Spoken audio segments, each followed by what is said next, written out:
My name is Helen. I'm 67, and until last Thanksgiving, I thought I had a family. Not perfect, not close-knit, but a family. My only son, Jason, is married to a woman named Marcy, who never liked me, though she never said it to my face.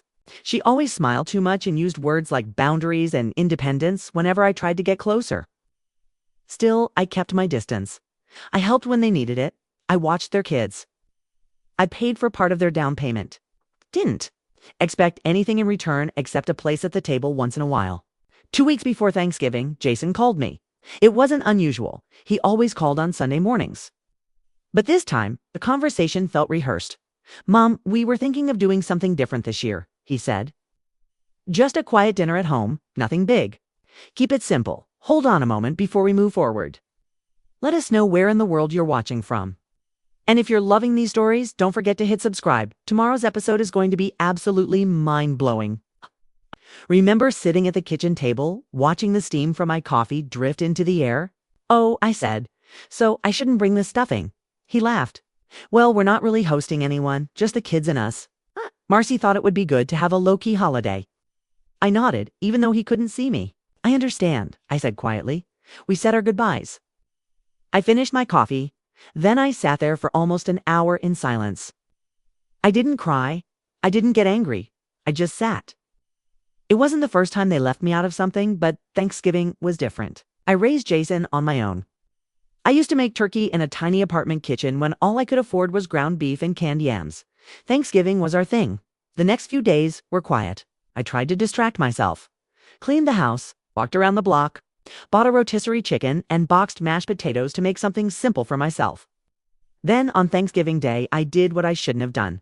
I opened Facebook. The first post I saw was from Marcy, a photo of a perfectly arranged table with white linens and glass goblets. In the background, palm trees. The caption read, "Grateful for time away, for rest, and for family. Happy Thanksgiving from our hearts to yours." My hands started shaking. The next post was a boomerang video. Jason clinking glasses with the kids, everyone laughing. Behind them was a wide ocean view. They weren't at home. They were at a resort. A beachfront one. I recognized the logo on the napkin, Bella Vista Cove.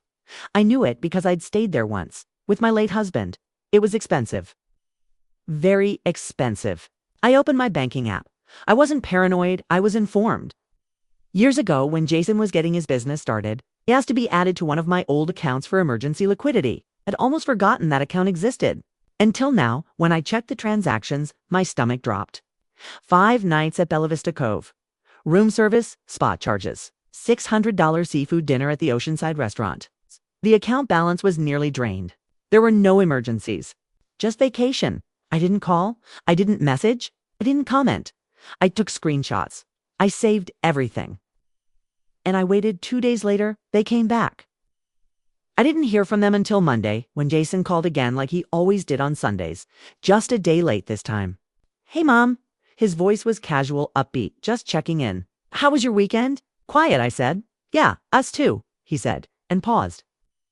"We just stayed home, did puzzles with the kids, nothing fancy," he lied. So easily, I stared at the ceiling. "Sounds nice," I said. "I guess I'll let you get back to work." After I hung up, I sat there, phone still in my hand. The audacity of it to lie so openly, to steal from me and still pretend we were fine, was something I hadn't expected from my son. That night, I logged into the bank account and removed his name. I closed the account the next morning, quietly, no confrontation, but I wasn't done. I printed the screenshot of the resort dinner, the one Marcy posted with a caption about family. I framed it. I placed it on the table where my Thanksgiving centerpiece used to go. And every time I walked by it, I reminded myself that this wasn't an oversight. It was a choice. They chose the trip. They chose the lie. They chose the money. I chose something else, and it started with silence. Jason didn't notice anything at first. Didn't need the account immediately, but Marcy, she noticed, because the next week, her grocery delivery was declined. The app sent a failed transaction notification, and she called me. "Hi, Helen," she said, forced sweetness oozing through the line. "Just wondering if something happened with the Bella Vista account. I tried using it yesterday and it didn't go through. Could be a tech issue." I kept my voice steady. I closed the account. There was a pause. Oh, did something happen? No, I said. I've just simplified things. Like you said, simple is better. She didn't respond, hung up. That was the beginning, and they had no idea what was coming next. The day after I told Marcy I had closed the account, thought Jason might call. He didn't. Not that day, not the next. I went about my usual routines, my morning coffee, my afternoon walk to the mailbox, folding the laundry while the local news played in the background. But I was waiting, wasn't proud of it, but I expected something, a question, an apology, maybe even anger. But what came was worse than all of that. Nothing, complete silence. The framed photo on the dining room table stayed there. Every time I walked by it, I noticed how polished they looked in that picture. How the sunset behind them cast a glow like it was a family portrait shoot, not just a resort dinner. They looked like a magazine cover. And yet I couldn't stop looking at their faces. It's the way Marcy leaned into Jason, the way my grandson Trevor wore a mini linen suit jacket like a model. It all looked so perfect. Except it wasn't. Because I wasn't in it. On Wednesday, I ran into Carol, my neighbor from 2 doors down. She's known Jason since he was a boy. "How was Thanksgiving, Helen?" She asked as we both reached for our mail at the same time. I nodded, quiet. "Oh, that's nice. I saw Jason's photos online," she added with a little smile. "Looked beautiful down there. That must have been a treat." I held the envelope in my hand and nodded again. It was for them. She tilted her head, confused, but didn't ask anything else. I appreciated that by Friday, the silence started to weigh differently. It wasn't just quiet, it was avoidance. Jason still hadn't called. Neither had Marcy. No follow-up, no explanation. I didn't expect them to apologize, but I thought they'd at least try to smooth it over, blame the bank, act confused, maybe even offer to pay something back. Went to the grocery store that weekend and ran into their daughter. Lily, my 16-year-old granddaughter, at the self-checkout. She wasn't supposed to be there. Jason always said they didn't want her shopping alone. Too many creeps around. There she was, paying for her own shampoo and snacks with cash. "Grandma," she said. Surprised, I smiled. "Sweetheart." She hugged me. I could feel how tense she was. She looked over her shoulder like she didn't want to be seen. "Everything okay?" I asked. She hesitated. "Yeah, Mom said I had to use my allowance this week. Said we were budgeting." I frowned, but didn't say anything. She looked down at her sneakers. "I miss you," she said quietly. "It was weird not having you at Thanksgiving." "I missed you too, Lily." She nodded. "Come by. Sometime, I don't care what they say." That hit me harder than I expected. I hugged her again and promised to call soon. When I got home, I sat in the car for 10 minutes before going inside. Later that evening, I got a text from Jason. "Hey, just wanted to check in. Everything okay?" I stared at the screen. He didn't mention the resort. He didn't mention the account. Just a vague text like we hadn't spoken in weeks. I didn't answer. 3 hours later, another message came in. "Marcy says she called. There was a misunderstanding, right? You didn't mean to cut the account completely, did you?" Now it was my turn to be silent. The next morning, I got a knock at my door. It was Jason. He didn't look upset. Didn't even look uncomfortable. Just tired. Like this was something on his list that he needed to check off. "Hi, Mom," he said, standing on my porch. "Can we talk?" I stepped aside and let him in. He walked straight to the living room and sat on the edge of the couch like a salesman. I didn't know Marcy was going to use that card. He said first I told her to use ours. I didn't respond. I sat in the armchair across from him and waited. "It was a last-minute trip," he continued. "We just needed to get away." I was stressed. The kids were worn out. I didn't think I stopped him. "You told me you were staying home." He blinked. "We were going too.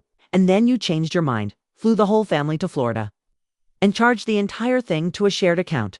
You know, I rarely check." "It wasn't the whole thing," he said quickly. "It's just some of it." "Jason," I said, and my voice cracked a little. "Why didn't you just invite me?" He didn't have an answer for that. He looked at the floor. "I didn't think you'd want to come," he said after a long pause. "It was just different this year." I nodded. "You made that very clear." We sat in silence for a while. He looked uncomfortable now. "I just don't understand why you'd shut everything down like that without telling me," he finally said. "You know how complicated our finances are? It's put us in a really tight spot." I kept my voice calm. "You didn't ask when you used my money for your vacation." He looked away again. I didn't want to make a big thing out of it, he muttered. I stood up. I'm not going to argue with you, Jason. I'm not going to yell or beg or cry. But you need to understand something. You lied. You used me. And then you acted like I was the one who owed you an explanation. He stood too, but didn't look at me. So that's it. I nodded. That's it. He left after that. Didn't slam the door. Didn't say goodbye. Left. That night, I sat at my dining room table looking at the framed photo again. I picked it up, took out the picture, and placed it in a folder I had started keeping. A folder labeled things I can't unsee. Inside were the screenshots, the transactions, and now this photo. I wasn't collecting evidence for revenge. I just needed to remember. Because when someone shows you who they are, you have to stop. Pretending you didn't see it, and now I had seen enough. After Jason left my house that day, things got quiet again. But it wasn't the kind of silence that comes from peace. It was a loaded silence, the kind where people are waiting for the other person to make a move. Except this time, I wasn't waiting. I had already made mine. The following week passed. Without any contact from Jason or Marcy, not a call, not a text, not even a fake apology. I noticed that Marcy had removed the Thanksgiving post from her Facebook. But by then, it was already saved, along with the bank statements and the receipts. On Friday, I met with Frank, my attorney. He's been handling my estate planning since.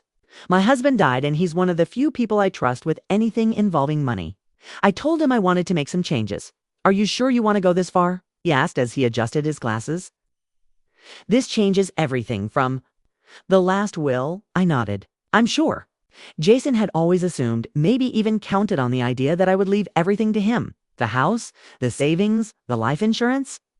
After all, I had no other children, and he was my only son. For years, I hadn't thought much about it, but after what happened, I started to realize something. They didn't see me as a person. They saw me as a resource. It wasn't just the money, it was the way they excluded me. It's the way they lied without hesitation. It's the way Marcy spoke to me like I was a burden. Like I should be grateful just to be tolerated. So I made a decision. I wasn't going to keep playing the role of the quiet, dependable mother who finances their life while being left out of it. If they were going to treat me like I didn't exist, then I would disappear from their plans too. I want everything. To go into a trust, I told Frank, but not for Jason. I wanted to go to Lily. Frank looked up from his notes. Your granddaughter. She's the only one who's ever come to see me without expecting something in return. She visits. She calls. She treats me like I matter. We set up the paperwork. The house, the investment accounts, the life insurance, all of it would bypass Jason entirely and go into a living trust for Lily, effective immediately. I would remain in control while I was alive, but the moment I passed, the trust would work. Activate, it was legal, it was private, no, it was final. The day after I signed the documents, Lily came by again. This time she brought me a coffee and a bag of chocolate-covered pretzels. We sat on the porch swing and talked. They're not really speaking to each other, she said, sipping from her cup. Mom's mad at Dad because of the whole card thing. And he's mad at her for making him look bad. Listened, not surprised. They say you overreacted, she added, after a pause. But I don't think you did. I looked at her and smiled gently. You don't have to take sides, sweetheart. I know, but I can still tell the truth. That's when I decided to tell her, not everything, but enough. I've made some changes to my will, I said. You don't need to do anything, but I want you to know that when the time comes, I've made sure you'll be okay. She blinked. Grandma, what do you mean? You're the only person who's ever made me feel like family without expecting anything back. That matters to me. More than you know. She got quiet. I could tell she was trying to process it. I don't want money, she said softly. I know, I replied. That's why I'm giving it to you. We didn't talk about it again. She stayed for another hour, helped me clean up the garden bed, and then left.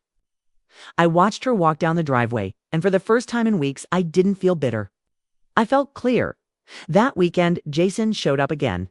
This time, he brought a bottle of wine and a box of cookies, as if we were just having a casual Sunday visit. I figured we could talk, he said. We sat in the kitchen. He didn't mention the trip, he didn't mention the account. Instead, he started talking about the future. You know, he said, stirring sugar into his coffee, Marcy and I have been thinking about expanding the house. The market's strong, and we were looking at some contractors. Said nothing. We'd probably need some help with the financing, he continued. Not a huge amount. Maybe just some of the inheritance early so we don't get into a bad loan. I looked at him directly.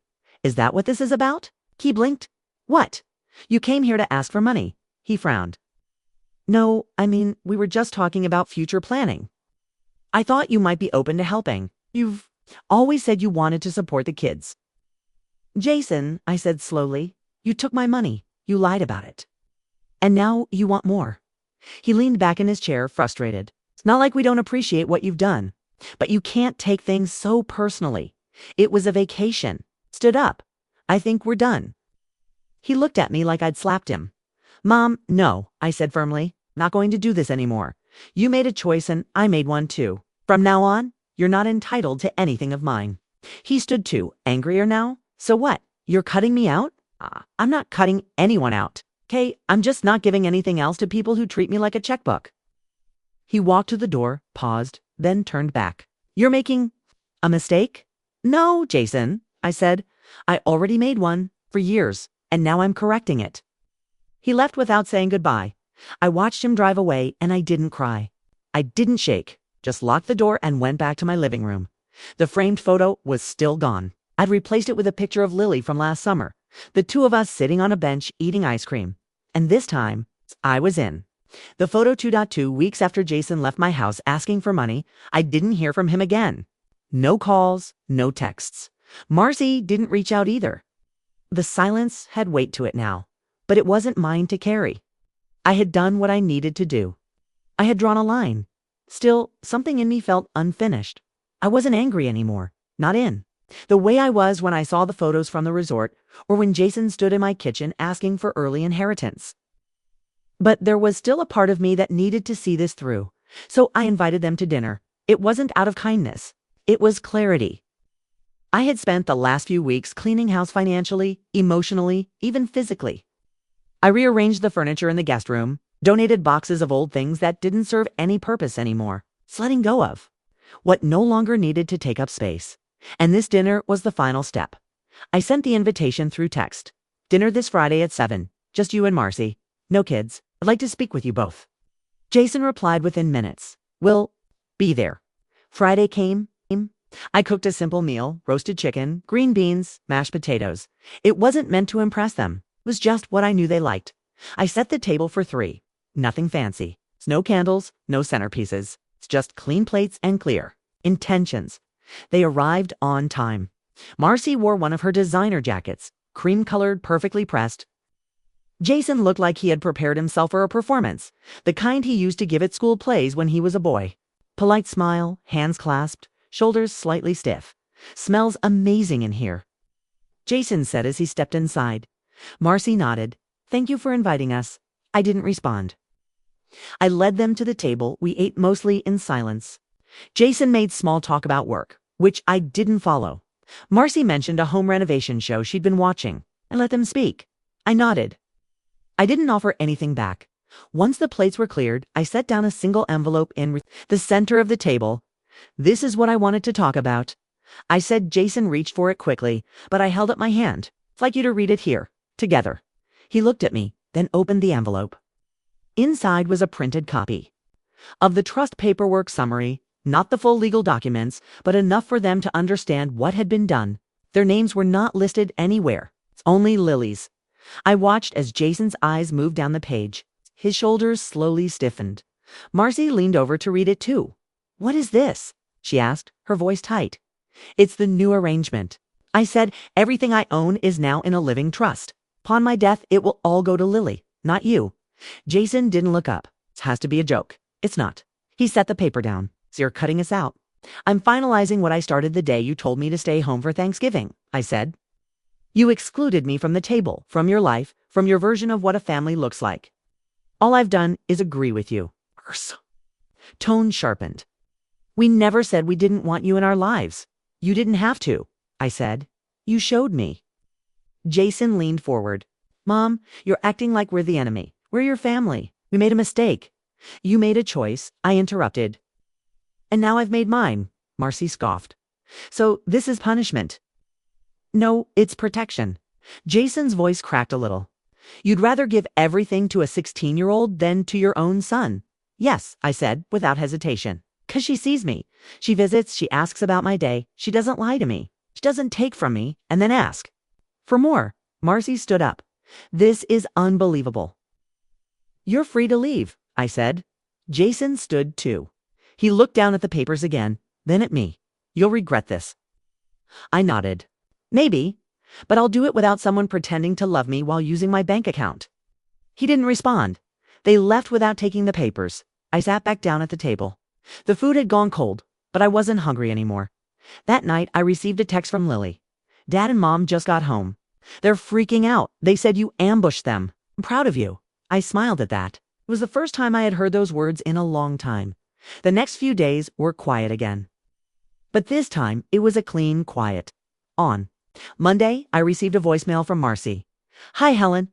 I don't know what you think you're doing, but this isn't just about you. Families don't operate like this. You're damaging everything. I hope you realize that before it's too late. I didn't call her back. Jason sent a single text 3 days later. You're choosing a teenager over your own blood. That's not right. I didn't answer. Instead, I met Lily for lunch that Saturday. We went to a little place she liked near the library. She told me about a photography class she was thinking of taking. I asked if she needed help with the application fee. She said no. I'll save up for it, she said, smiling. I want to do this on my own. That said more to me than anything Jason or Marcy had said in years. I paid the check quietly and told her. I was proud of her, and I meant it. It took less than a week for Jason and Marcy to start damage control. At first, I thought the silence after.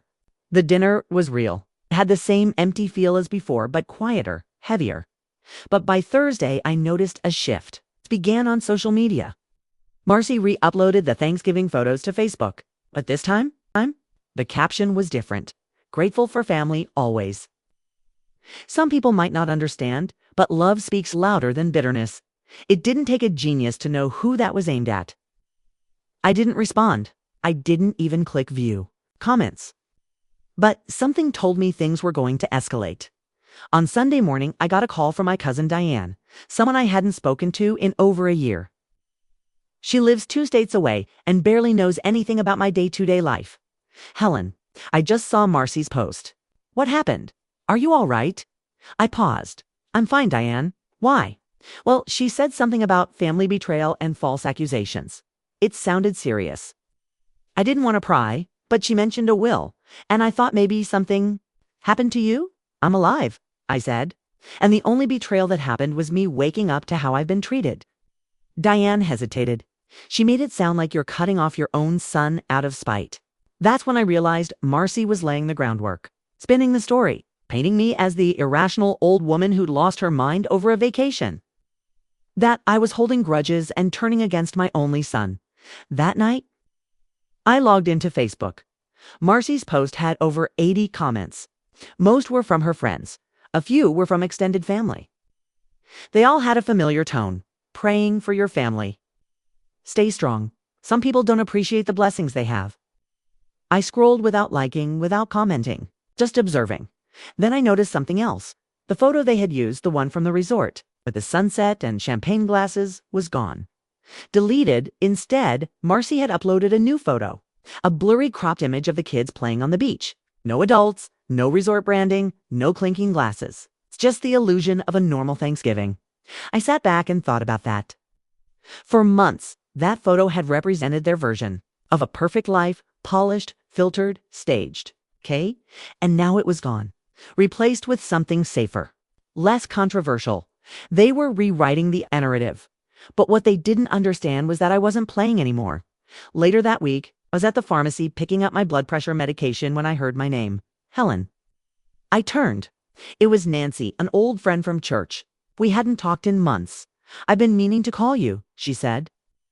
I saw what's going on. Are you holding up okay? I nodded slowly. I'm all right. She lowered her voice. If you ever want to talk, I've been through something similar with my nephew. Entitlement makes people do cruel things. I thanked her, and we talked for a few minutes. But as I walked back to my car, it sank in. The story was out there. And I had 2 options. Hide from it or take control of it. That night, I opened my laptop and wrote a message. Not a public post, just an email. I sent it to 5 people, cousins, close friends. People I trusted but who had seen or heard only one side. Hi, I know there have been some posts floating around about me and Jason. I want you to hear directly. For me, I was excluded from Thanksgiving, lied to about it, and the trip was charged to an account that Jason and I once shared. That money was used without my permission. I responded by closing the account and updating my will. I gave everything to my granddaughter, Lily, because she's the only one who treats me with respect and kindness. I didn't post this to start drama, but I'm tired of being quiet while people think they know the truth. You can believe what you want, but I won't apologize for setting boundaries. I signed it simply, Helen. 3 replied the same night. All supportive. 1 wrote, good for you. Another said, I always knew Marcy was a snake. The 3rd told me she had stopped talking to her own daughter for similar reasons. The next day, I went back to my garden. It was a small routine, watering, weeding, checking on the tomato vines, but it grounded me. While I was pruning, my phone buzzed. A number I didn't recognize. I let it ring, then a voicemail came through. I waited until I finished trimming the basil before I listened. Hi, this is Sarah from Bella Vista Cove Resort. I'm just following up on a request made by Mr. Jason Greer. He asked to dispute a charge from last November. Before we proceed, we need confirmation from both account holders that the transaction is unauthorized. Please call us back at your earliest convenience. I froze. So that was the plan. Jason wasn't just spinning stories online. He was trying to undo the charges from the resort by claiming fraud. I didn't call the resort back. Instead, I printed the voicemail transcript and added it to my folder. The next day, I called Frank, my attorney. He's trying to build a paper trail, I said. Make it look like I'm unstable. Frank didn't sound surprised. We've seen this kind of move before, he said. Good news is, your accounts are now protected. But if he tries anything else, we document everything. I thanked him and hung up. That evening, Lily called. Grandma, I think something weird is going on. What do you mean? Dad asked me if you've been acting strange lately, like forgetting things. He told me I should come by more often and check on you. I clenched the phone. He's laying a foundation, I said. To make it seem like I'm mentally unwell? Lily sounded nervous. Do you want me to say something? No, just don't lie. That's all I need. We ended the call and I sat down on the porch steps. I wasn't scared. Not yet. But I was alert now. They weren't done with me. They weren't finished, but I was. They didn't know it yet, but that perfect family photo they loved to post, it wasn't coming back. And neither was I. Thanksgiving came around again. It had been almost a year since. Jason and Marcy went on that trip to Bella Vista Cove and paid for it with my money. A year since they posted that glowing photo with the caption, grateful for time away, for rest, and for family. A year since they looked me in the face and said they wanted to keep it simple. A year since I learned exactly how little I mattered to the people I once would have done anything for. I woke up that morning early, without an alarm, the way older people tend to. I didn't feel sad. I didn't feel angry. I just felt clear. The kind of clear that doesn't need explanations anymore. It's the kind of clear that comes after enough time has passed, and all the energy that was once tied to needing answers just drops away. This year, I didn't expect a call from Jason. I didn't expect a plate delivered late, or a last-minute invitation. I didn't even expect a message from Marcy pretending to be polite. I already knew they wouldn't reach out. Not after what happened. What I didn't expect, okay? And what caught me completely off guard was how peaceful that realization felt. I had always imagined that being cut out of your own family's traditions would feel like a kind of death. But it didn't. It felt like I had stepped out of a burning room and shut the door behind me. By 9 a.m., I had already prepared most of the food. Lily was coming over around noon. It was just the 2 of us this year on purpose. I made a small turkey breast, green beans, cranberry sauce from scratch, and a pecan pie we both liked. She had asked if she could bring a friend from school who had nowhere to go, and I said of course. I set the table for 3. Nothing fancy, but it was clean, warm, and real. Lily arrived at 12:15 with her friend, a girl named Dana, who was quiet, but polite. I learned she lived with her aunt and was saving up to apply for colleges out of state. She kept thanking me for letting her join us. I told her she didn't need to. The thanks was just for showing up. We ate. We laughed a little. We played a card game afterward and had the pie while sitting on the porch. The girls shared stories about school, and I mostly listened at one point. Lily looked over at me and said, Grandma, You seem lighter this year. I smiled. I am. That evening, after they left, I opened Facebook. Marcy had posted again. Not a resort this time. Just a photo of the four of them in their backyard, smiling. Her caption read, "Sometimes family is complicated, but we still hold on to the ones who matter most." Dozens of comments followed. Supportive friends. Beautiful family. Hope things get better. Sending hugs. Nothing new. I didn't comment, but I posted my own photo. It was the three of us, me, Lily, and Dana, seated around my small dining table, all smiling, with our plates half empty and the pie already cut. It wasn't filtered. It wasn't edited, but it looked real. You could tell we were full, relaxed, comfortable. I didn't tag anyone. I didn't write a long paragraph. Just one sentence. This year I kept it simple and honest. That was it, within the hour. A few friends commented things like, "Looks lovely," or "That's what it's all about." I responded to some of them. But the most telling response came from a cousin, not close, but still on my friend list. She wrote, "Glad to see. You happy, Helen? Real family always finds its way back." I didn't answer. I didn't need to. What I didn't expect was what happened next, the next morning. I woke up to a flood of notifications. Apparently, after I posted that picture, Marcy deleted hers. Not just the photo, her entire Facebook profile was gone. Jason's? To Dot, it wasn't immediate. It happened quietly. First, the profile pictures were changed to blank. Then the names were shortened to initials. Okay? Then everything vanished. Just like that. It was over. The curated version of their life, the one they worked so hard to display for everyone, had cracked. And they couldn't keep up the image anymore. Not when the person they tried to silence had quietly started, telling the truth without ever using their names. Lily texted me that evening.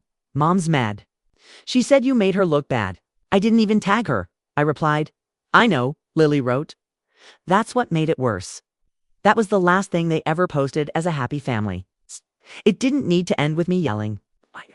Didn't need to expose them in front of anyone. Didn't freeze their bank accounts. I didn't call lawyers. Didn't scream about the truth. I just lived it. And sometimes that's the loudest thing you can do.